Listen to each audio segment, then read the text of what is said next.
দুখীয়া লোকসকলৰ প্ৰতি আমাৰ ব্যৱহাৰ কেনে হোৱাটো ঈশ্বৰে বিচাৰে?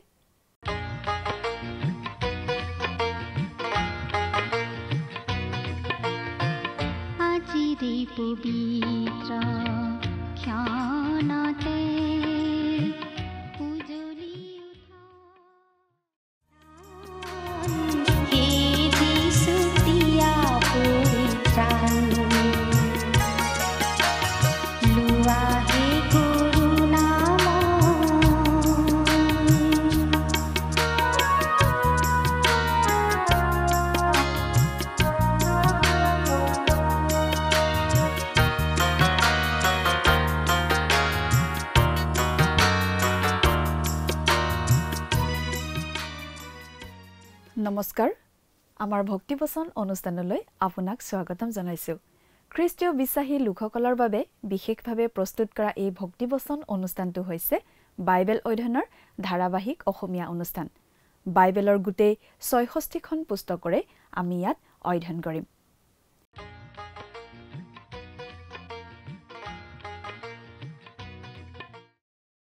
প্ৰিয় দৰ্শক, আপুনি যদি আমাৰ এই অনুষ্ঠানটো নিয়মিতভাৱে শুনি আছে তেনেহলে আপুনি নিশ্চয় জানে যে আমি আমাৰ আগৰটো অনুষ্ঠানত বাইবেলৰ পুৰণি নিয়ম খণ্ডৰ আমোচ ভাৱবাদীৰ পুস্তকৰ ৭ নম্বৰ অধ্যায়ৰ ১ নম্বৰ পদৰ পৰা ১৩ নম্বৰ পদলৈকে পঢ়ি তাৰ ভিত্তিত আগবঢ়োৱা আলোচনা শুনিবলৈ পালো।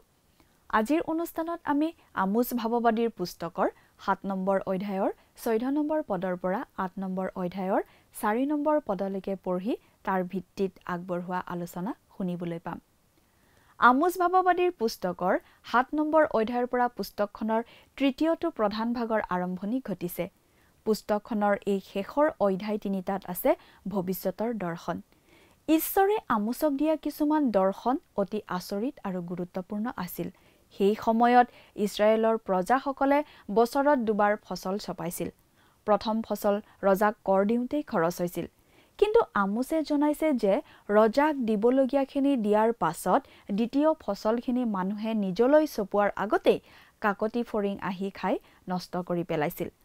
এয়া আছিল ঈশ্বৰৰ পৰা অহা এটা দণ্ড আৰু মানুহবোৰে কথাটো বুজি পোৱা উচিত আছিল।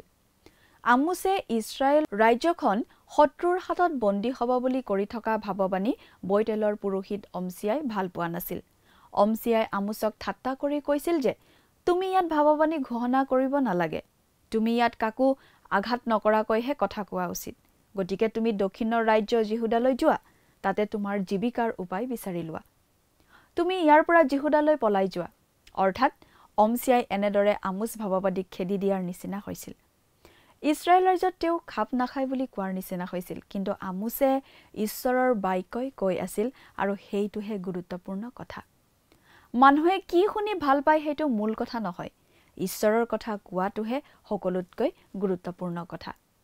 কিন্তু আমোচে অতি নম্ৰভাৱে উত্তৰ দিলে যে তেওঁ আচলতে ভাৱবাদী নহয়, তেওঁ কোনো ভাৱবাদীৰ সন্তানো নহয়, কতো প্ৰশিক্ষণ লোৱা ভাৱবাদীও নহয়। তেওঁ অতি সাধাৰণ মানুহে আছিল। তেওঁ আছিল পশুপালক, খেতিয়কহে। কিন্তু ঈশ্বৰে তেওঁক আহ্বান কৰি আনিলে আৰু ইছৰাইলৰ বিষয়ে ভাৱবাণী কৰিবলৈ ক'লে। অৰ্থাৎ আমোচে কৈছিল যে মই ইয়াত ভাৱবাণী ঘোষণা কৰিছোঁ কাৰণ ঈশ্বৰে মোক ইয়াত এই কামটো কৰিবলৈ স্থাপন কৰিছে। আমোচে অমছিয়াৰ বিষয়েও ভাৱবাণী কৰি জনাইছিল যে অমছিয়া নিজেও অসুচি দেশত মৃত্যুবৰণ কৰিব লাগিব। প্ৰিয় দৰ্শক, কথাবোৰ অধিক বহলাই চাবলৈ আহকচোন। এতিয়া আমি মূল আলোচনাটোৰ মাজলৈ আগুৱাই যাওঁ। আমাৰ মহান ত্ৰাণকৰ্তা প্ৰভু যীশুখ্ৰীষ্টৰ নামত নমস্কাৰ। প্ৰিয় শ্ৰোতা, আশা কৰোঁ আপুনি ভালে কুশলে আছে। প্ৰিয় শ্ৰোতা, আমি ইয়াৰ আগৰটো অনুষ্ঠানত এই কথা চাইছিলোঁ যে গাঁৱৰ মানুহ, অতি সাধাৰণ মানুহ আমোচ আছিল ঈশ্বৰৰ মানুহ, আৰু ঈশ্বৰৰ মানুহ ৰূপে তেওঁ বৰ নিৰ্ভীক আৰু আপোচবিহীনভাৱে ঈশ্বৰৰ বচন প্ৰচাৰ কৰিছিল।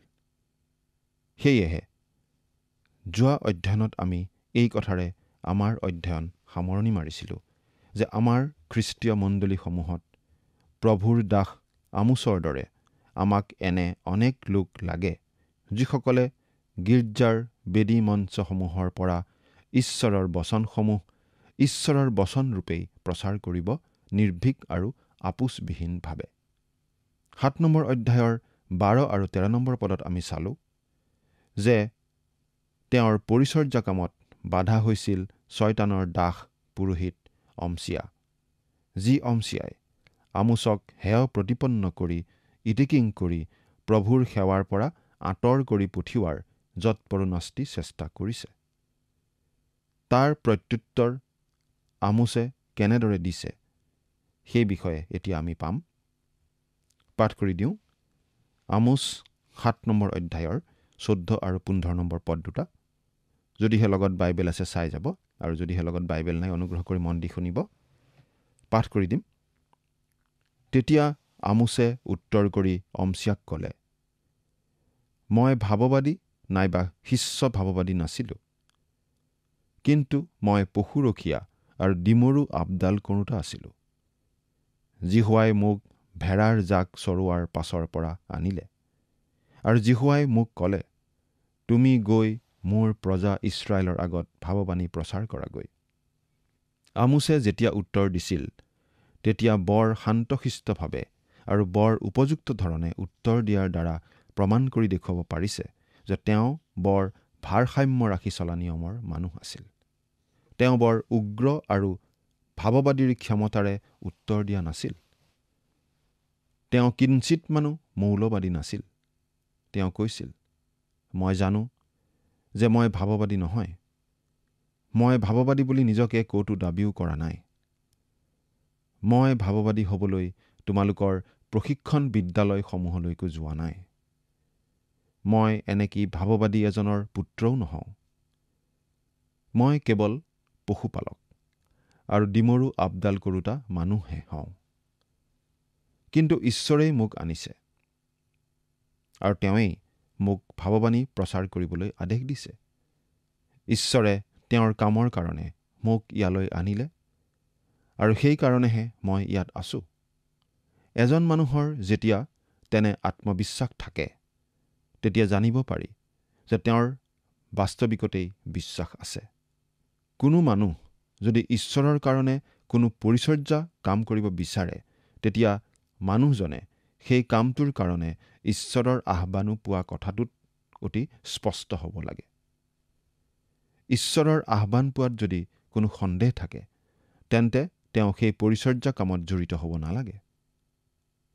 কোনোৱে কয় বোলে আমি যদি যিকোনো কামকেই কৰিব পাৰোঁ, তেন্তে ঈশ্বৰৰ পৰিচৰ্যা কামলৈ নগ'লেও হ'ব, কাৰণ সকলোবিলাক কামকেই প্ৰভুৰ গৌৰৱৰ অৰ্থে কৰিব পাৰোঁ। সেইটো খুব যুক্তিযুক্ত কথা নহয়, কাৰণ এতিয়া আমি যিসকলে প্ৰভুৰ পৰিচৰ্যা কামত আছোঁ হওক, আমাৰ অনেকে যিকোনো কামতেই থাকিব পাৰিলোহেঁতেন। কিন্তু আচল প্ৰয়োজনীয় কথাটো হৈছে ঈশ্বৰে তেওঁৰ পৰিচৰ্যা কামৰ বাবে আপোনাক বা মোক আহ্বান কৰিছেনে কৰা নাই।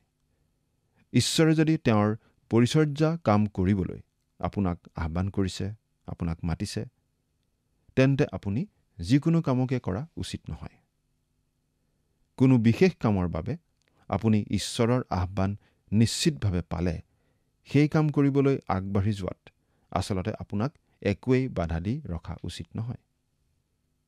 এতিয়া ইয়াত আমি দেখিছোঁ আমোছৰ এটা বৰ ব্যক্তিগত ভাৱবাণী অমছিয়াৰ কাৰণে আছে। এজন বাইবেল শিক্ষকে তেওঁৰ অভিজ্ঞতা এনেদৰে বৰ্ণাইছিল, কোনো সময়ত মানুহে মোক কয়, প্ৰচাৰক ককাইদেউ, কেতিয়াবা কোনো মানুহ বা কোনো দলৰ প্ৰতি আপুনি বৰ কঠোৰ হৈ পৰে দেই। তাৰ উত্তৰত মই বিনম্ৰে ইয়াকেই কওঁ যে কোনো মানুহ বা দলক ঘৃণা বা হিংসা কৰি তেনেদৰে কঠোৰ হৈ কথা কোৱা নাই, কিন্তু ঈশ্বৰৰ বচনখিনিক ঈশ্বৰৰ বচনৰূপেই দিবলৈ যোৱাতহে সেই কথাখিনি তেনেদৰে কঠোৰ ৰূপত প্ৰকাশ পোৱা দেখা যায়।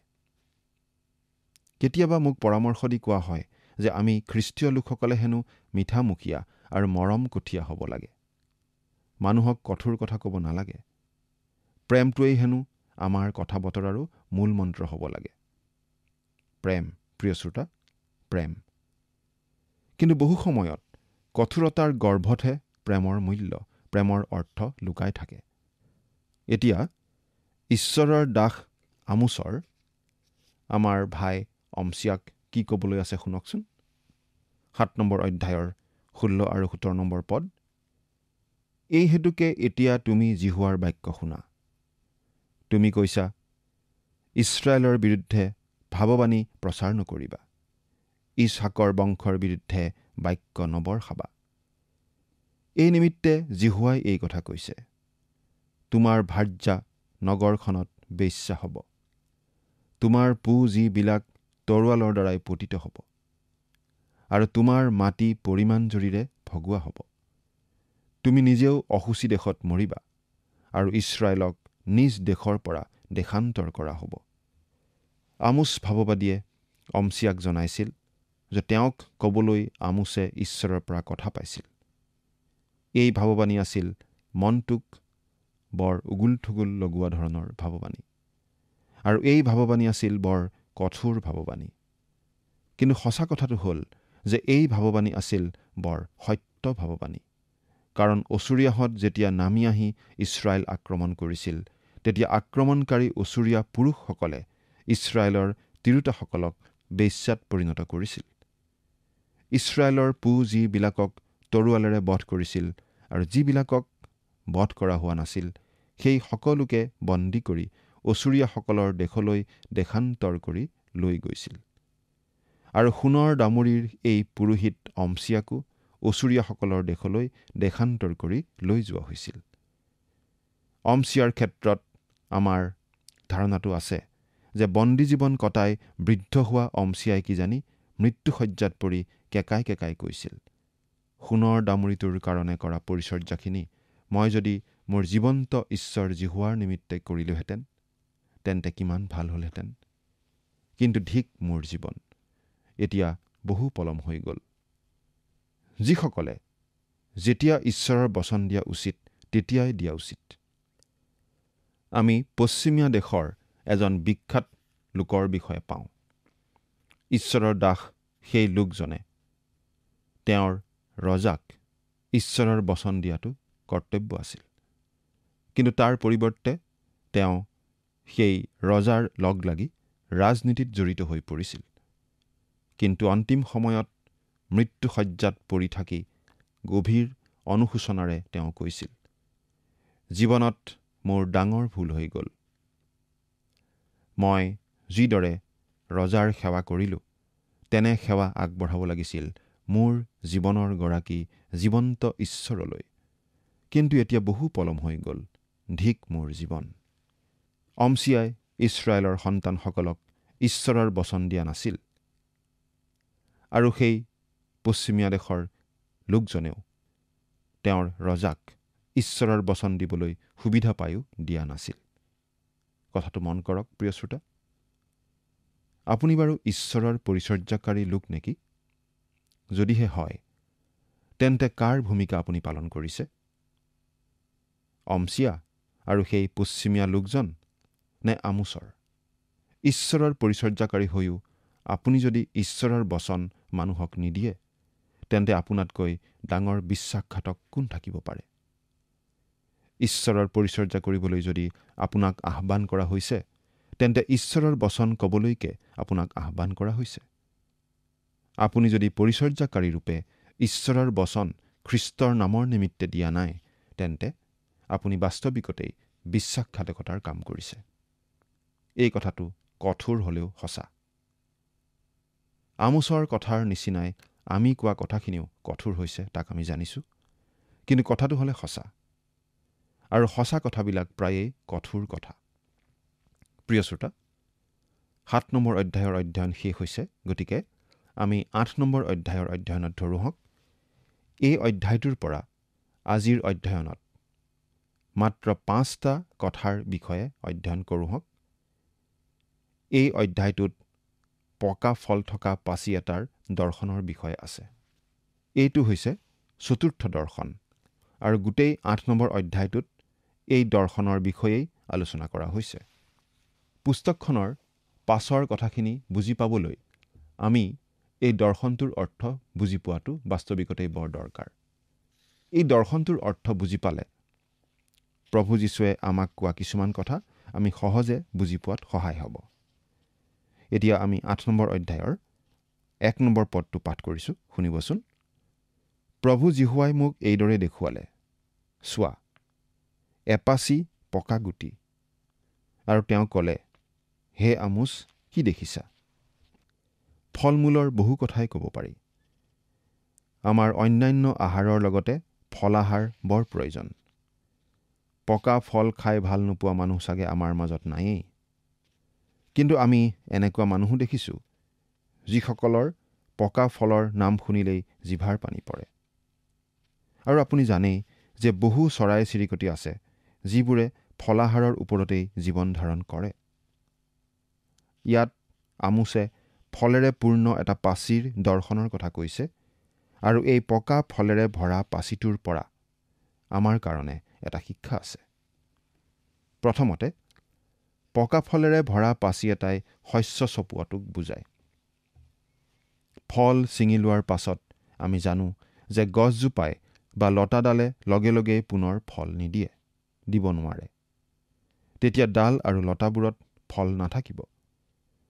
ফল চপোৱাৰ বতৰো পাৰ হৈছে। বতৰ আহি পোৱাৰ লগে লগেহে তাৰ পাছৰ বতৰত পুনৰ ফল ফলিব।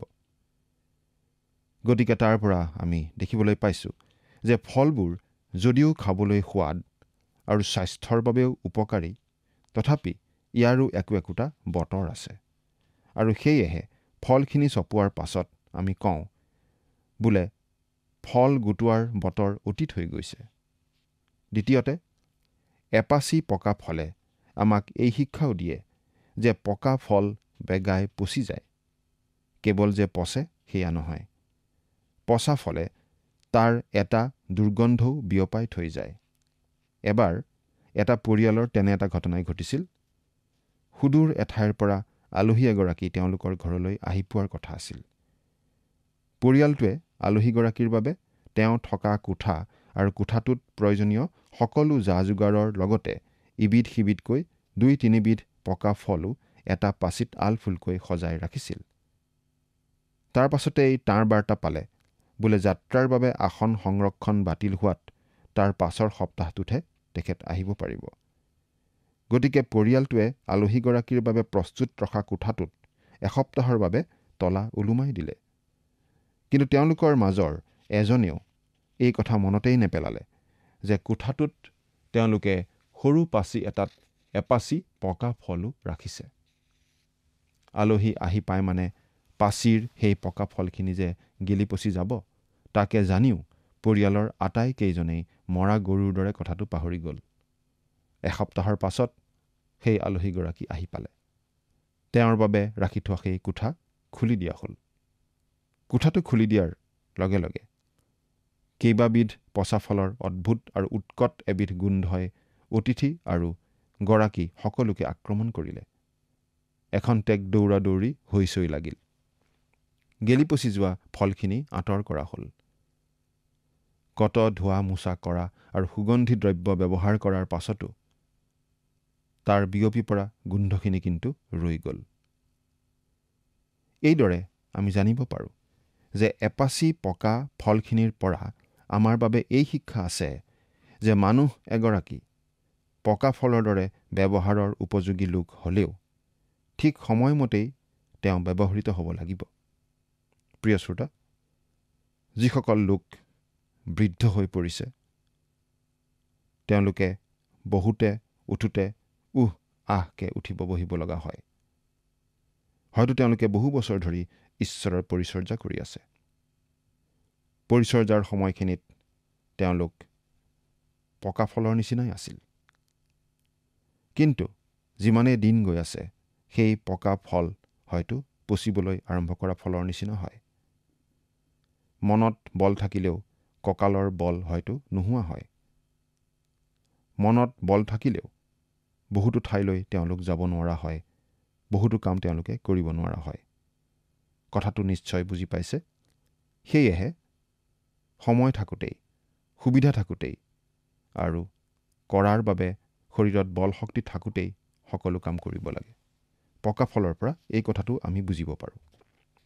8 নম্বৰ অধ্যায়ৰ 2 নম্বৰ পদ। আৰু মই ক'লো, এপাচি পকা ফল। তেতিয়া জিহুৱাই মোক ক'লে, মোৰ প্ৰজা ইছৰাইল লোকসকলৰ অন্ত উপস্থিত, মই তেওঁলোকক আৰু ক্ষমা নকৰিম। আমি আগতেও পাইছিলোঁ যে ইছৰাইলৰ পাপ অপৰাধ ক্ষমা কৰিবলৈ আমোছে প্ৰাৰ্থনা কৰাত ঈশ্বৰে সেই প্ৰাৰ্থনা শুনিছিল আৰু ইছৰাইলৰ লোকসকলক ঈশ্বৰে ক্ষমা কৰিছিল। কিন্তু এতিয়া পকা ফলৰ পাচিয়ে এই ইংগিত দিছে যে ফল চপোৱাৰ বতৰ অতীত হৈ গৈছে। ইছৰাইলৰ উত্তৰ ৰাজ্যৰ মানুহবিলাকে উদ্ধাৰ পোৱাৰ সময় উকলি গৈছে। ফল চপোৱাৰ বতৰ অতীত হৈ যোৱাই ইছৰাইলৰ নিমিত্তে সুধবিচাৰ আহি উপস্থিত হোৱাকেই বুজাইছিল। শস্য চপোৱা বা ফল গোটোৱাই যিহেতু শেষ সময় বা সুধবিচাৰৰ সময়ক বুজায়, গতিকে আমাৰ প্ৰভুৱে মথিয়ে লিখা শুভবাৰ্তা 9 নম্বৰ অধ্যায়ৰ 37 আৰু 38 নম্বৰ পদত কোৱা কথাষাৰো আমি সেই ভিত্তিতেই বুজিব লাগিব। প্ৰভুৱে কি কৈছিল? প্ৰভুৱে কৈছিল, শস্য সৰহ কিন্তু বনোৱা তাকৰ। এই হেতুকে নিজৰ শস্যক্ষেত্ৰলৈ বনোৱাবিলাকক পঠাই দিবলৈ শস্যৰ গৰাকীত প্ৰাৰ্থনা কৰা। আমাৰ প্ৰভু যীশুৱে এইখিনি কথা সেই সময়ছোৱাত কৈছিল, যি সময়ছোৱাত মুচিৰ বিধানৰ বতৰ উকলি যোৱাৰ সময় উপস্থিত হৈছিল আৰু প্ৰভুৱে নিজে সূচনা কৰা অনুগ্ৰহৰ কালে ভুমুকি মাৰিছিল। তাৰ সূচনা তেওঁ কৰিব ক্ৰুচত নিজে জীৱন আহুতি দিয়াৰ দ্বাৰা। সেয়েহে তেওঁ কৈছিল যে শস্যক্ষেত্ৰলৈ প্ৰেৰণ কৰিবলৈ তেওঁক লাগিব বনোৱা, যিসকলে শস্যক্ষেত্ৰ ইছৰাইলৰ মাজলৈ যাব আৰু শস্যৰ কঠীয়া সিঁচিব। কাৰণ এই অনুগ্ৰহৰ যুগত খেতিয়কজনে জগতৰ গোটেইখনলৈ গৈ শুভবাৰ্তা প্ৰচাৰ কৰিব লাগিব। শস্যৰ কঠীয়া সিঁচোতা বা আন কথাত বনোৱাজনৰ কাম হ'ল শুভবাৰ্তা ঘোষণা কৰাটো। শস্য গোটোৱা বা তেওঁৰ জাকত ভুক্ত কৰা বা নকৰাটো তেওঁৰ কাম। ঈশ্বৰৰ বচন প্ৰচাৰ কৰাটোৱেই আপোনাৰ আৰু মোৰ কাম। 8 নম্বৰ অধ্যায়ৰ 3 নম্বৰ পদ এতিয়া পাঠ কৰি দিছোঁ। প্ৰভু জিহুৱাই কৈছে, সেইদিনা ৰাজগৃহৰ গানবোৰ হাহাকাৰ ধ্বনিত পৰিণত হ'ব। মৰা শ অনেক হ'ব। লোকে য'তে পায় ত'তে সেইবোৰ মনে মনে থকা বুলি কৈ পেলাই দিব। আন কথাত ঈশ্বৰ প্ৰশংসা কৰা স্থান দুখৰ হিয়া ঢাকুৰি ঢাকুৰি কন্দা স্থান আৰু আনন্দ কৰা স্থান দুখৰ উচুপি উচুপি কন্দা স্থানত পৰিণত হ'ব। তৰোৱালেৰে কটা যোৱা মৰা শবোৰ য'তে ত'তে চাৰিওফালে পৰি থাকিব। কি ভয়ানক সময় হ'ব সেয়া। আৰু সঁচাকৈয়ে তেনেকুৱা ঘটিছিল। এতিয়া 4 নম্বৰ পদটো পঢ়িছোঁ। দৰিদ্ৰক গ্ৰাস কৰোঁতা আৰু দুখীয়াক নষ্ট কৰোঁতা যি তোমালোকে এই কথা শুনা। ঈশ্বৰে আকৌ দৰিদ্ৰসকলক গ্ৰাস কৰাৰ কথা উল্লেখ কৰিছে। কাৰণ দৰিদ্ৰ লোকসকলৰ যি কোলাই পাচিয়ে নধৰা দুখ কষ্ট তালৈ প্ৰভুৱে দৃষ্টি ৰাখে। ইছৰাইলৰ সন্তানসকলে তেওঁলোকৰ মাজত যিসকল দৰিদ্ৰ আছে, সেই দৰিদ্ৰক অন্যায় কৰাটো ঈশ্বৰে ভাল নাপাইছিল। প্ৰিয় শ্ৰোতা, সেই ঈশ্বৰ আজিও একেই আছে। আজিও কোনোবাই দৰিদ্ৰক উপদ্ৰৱ কৰাটো ঈশ্বৰে ভাল নাপায়। প্ৰিয় শ্ৰোতা, দৰিদ্ৰৰ প্ৰতি আপোনাৰ ব্যৱহাৰ বাৰু কেনেকুৱা? আপোনাৰ সেই ব্যৱহাৰত ঈশ্বৰ সন্তুষ্ট হয়নে? চিন্তা কৰি চাওকচোন। ঈশ্বৰে আপোনাক আশীৰ্বাদ কৰক। আমেন।